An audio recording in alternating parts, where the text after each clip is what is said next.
Hello, welcome to the channel. Welcome to Micro Rigs RC. Today we're going to talk about this micro rig over here that we have. This is a wonderful FTX Outback Mini 3.0 in the shape of the Land Rover Defender.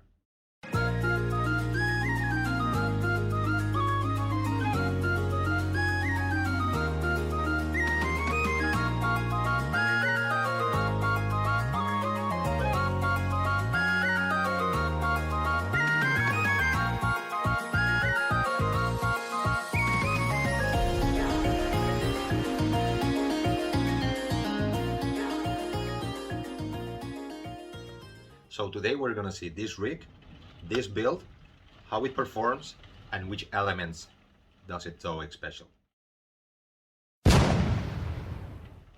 So starting for the exterior, this is the FTX Outback Mini 3.0.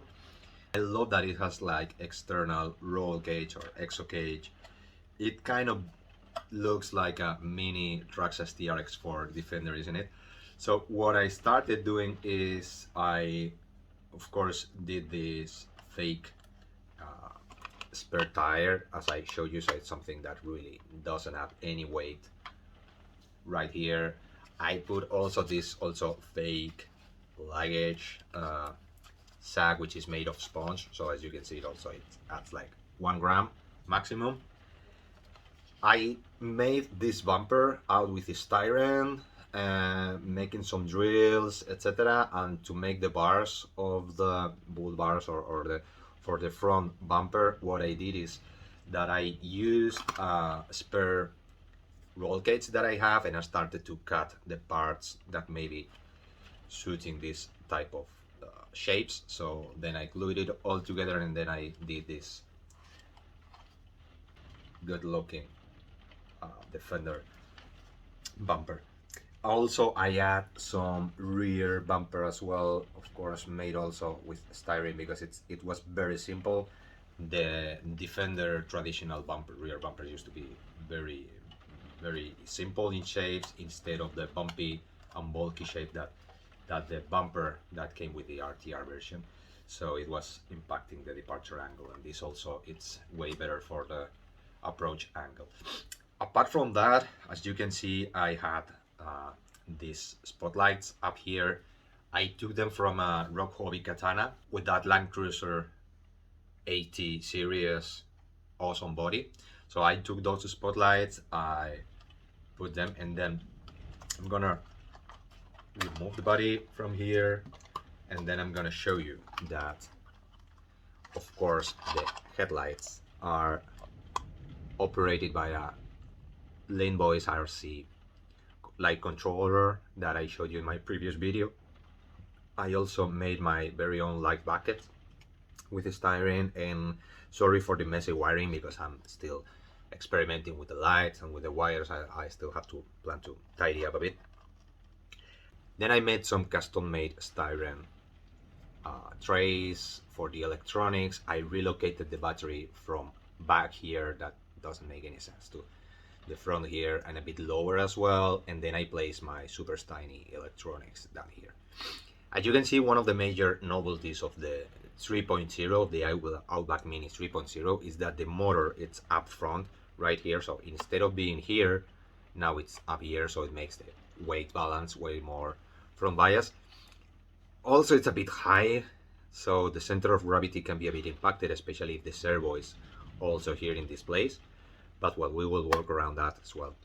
Another major change, and I really love it, is that instead of the 030 motor that went here underneath in the 2.0 in the previous version, now it has a proper 050 motor.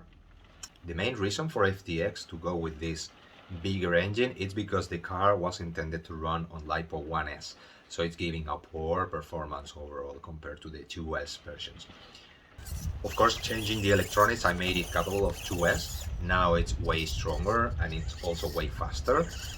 I think now it has proper power that it deserves, and you can see in those images how useful that punch and that plus of power and wheel speed it has on the performance of the car.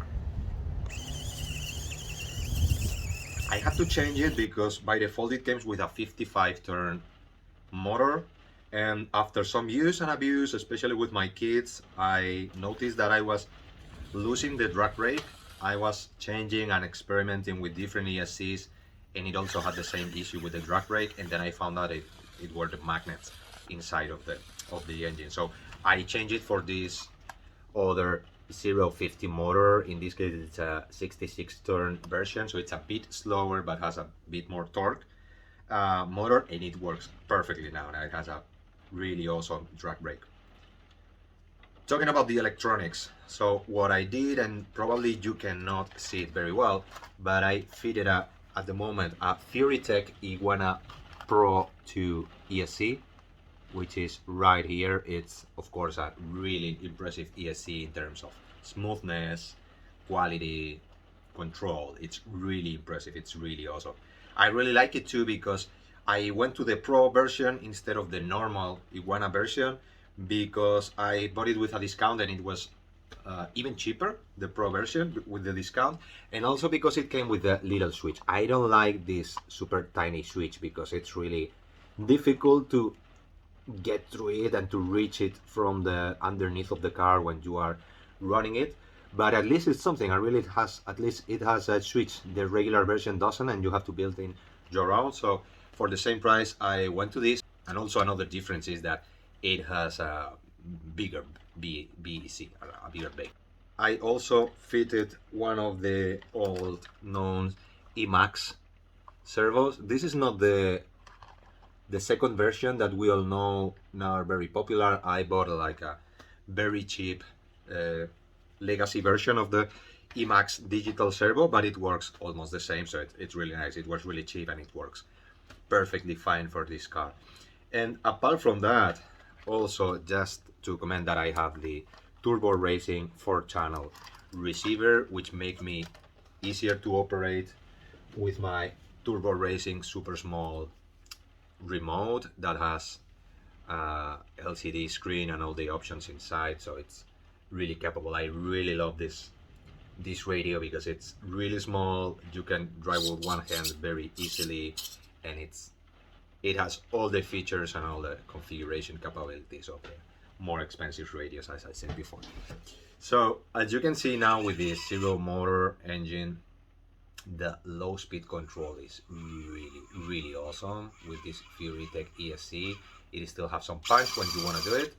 And also something that I really appreciate from this Furitek and Model Bow regular and similar top end ESCs is that it has a feature that probably was created, or at least I knew about it from the bigger rigs down here. So from the Hobby Wing X ESC, which is absolutely awesome.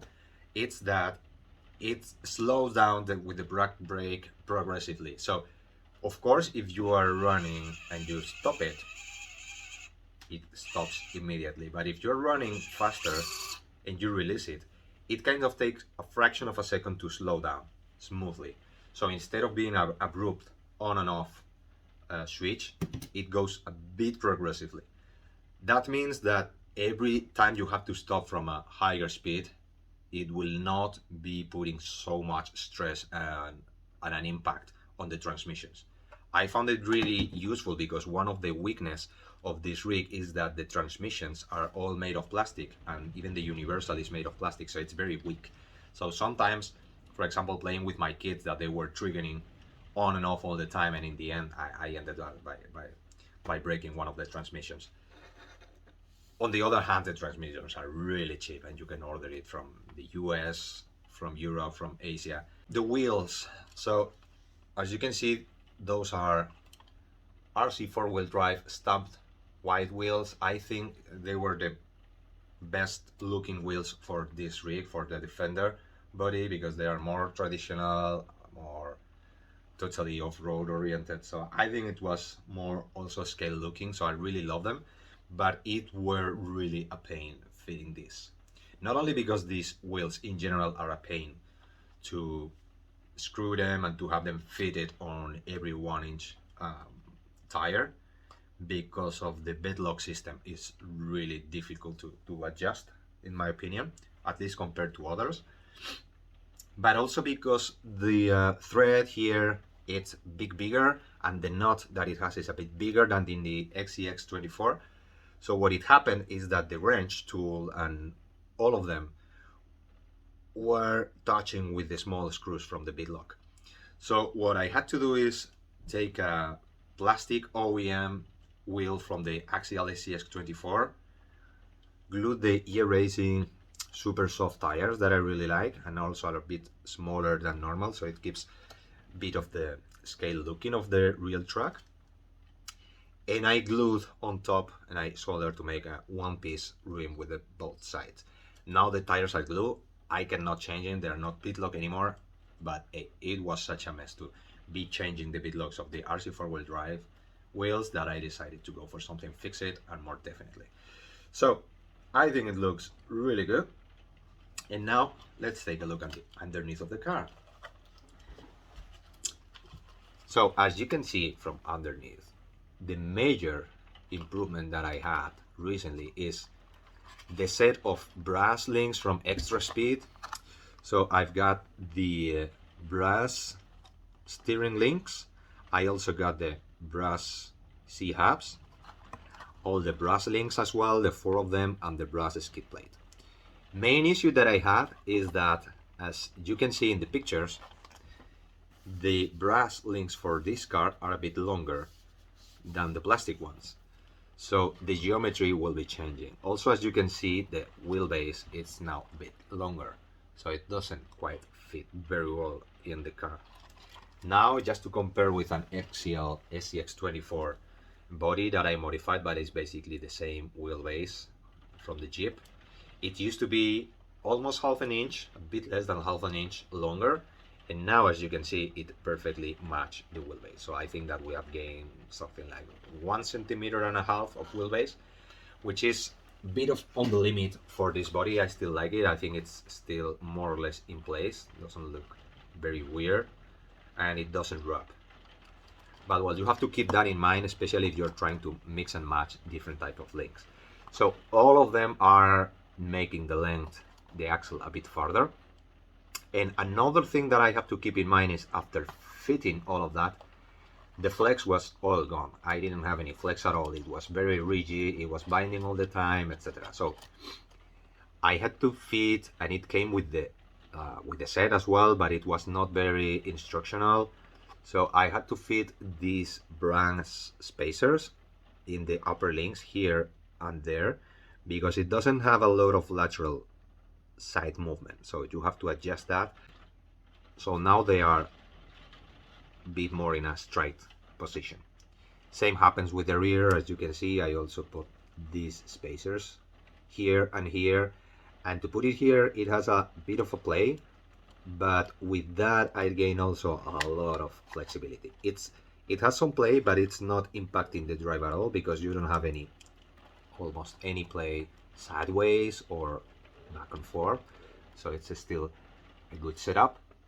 And also, one of the weak points of this car, in my opinion, were the steering precision. So it has a chassis mounted servo versus the axle mounted servo of the Axial FTX 24. So this steering system that FTX did, it's a bit wobbly, so it had a lot of play. Now with this linkage, I removed a lot of the play on that steering angle, and it's still working very nicely. So it has kind of a really good steering rate here. I still have some dual rate that I can still do something. Probably I will be filing down a bit of the axle case here to have room for a bit more movement here. And also with that, as you can see, I have added the gear racing internal shocks that you can see over here. I'm not a big fan of these shocks because the quality is a bit poor and it's not really smooth, but it took me some time to file them, to, let's say, break in on the cylinders and all the pistons and the rods, etc. And after that, and after fitting some spacers, especially in the upper mount, I have to make my very own tailor-made upper mount to tidy up. So instead of bolting it here when it's supposed to be. I made my own hole down here, and I put some spacers, as you can see underneath. So now it has a lot of flexibility and you can play with it a lot. So it has very good performance as well.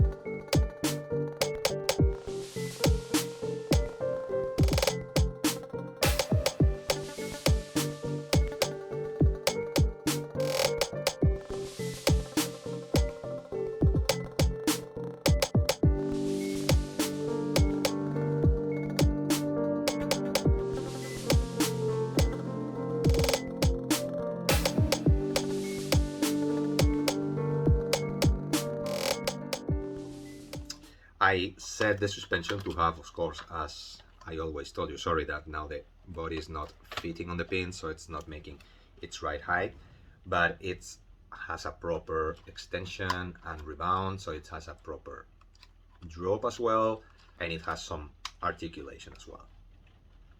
The tires has the foam inside, they are kind of firm in the foams, but the compound is really soft, and it has all these mini sipes here in the blocks, so it's really grippy. Even being small tires, as you are seeing in the videos, it performs really well in the outside. You can see the light controller that is basically all being operated by the third channel button all the time. So this Lane Boys RC light controller, one of the awesome features that it has is that you can make all the different programs go by one button, and you can program it. Say, okay, I want this first program to be on the 0, so it's everything is shut down. Then I want to give it one click, and then I switch on the headlights. As you can see, I used warm white LEDs because I didn't want to show like a cold white LED like in the modern cars. This is an old-fashioned vintage car, so I use this warm white. With the with that first click, of course, I also hit it. I also put the rear lights, and I can still start operating the indicators back and forth. With a next click, I can switch on the spotlights. Also, in all of the programs, I have brake lights. I don't see if you can appreciate that with the lighting of the camera, but you can definitely see the difference. And with a double click, you can go backwards, so you can remove that. Another cool feature is that you can program the lights to go on and off progressively. So instead of being a one on-off position of the LEDs, which is immediate, you can switch them, and you can program it in milliseconds. So you can, as you can see, switch them progressively. And also it's good to see that with the indicators, because it's kind of a more realistic, natural looking with the bulb lighting up slowly. So that's it. That's the mini rig that I was building, apart from the famous SCX24 that I really love. I wanted to make something really special with this FTX Land Rover Defender. I think it was a massive improvement over the previous version, the 2.0, not because only the relocation of the motor, but also because of the bigger motor, and especially because I think that the transmissions, the inside gears of the transmission, despite being still plastic, they are way more solid than the previous ones. It's a shame that it's using plastic universal drive shafts here, so it's a bit of a weak point. I'm still looking for some homemade solution for that, so probably installing a hybrid metal drive shafts. But well, I will keep you posted about all those inventions. And in the meantime,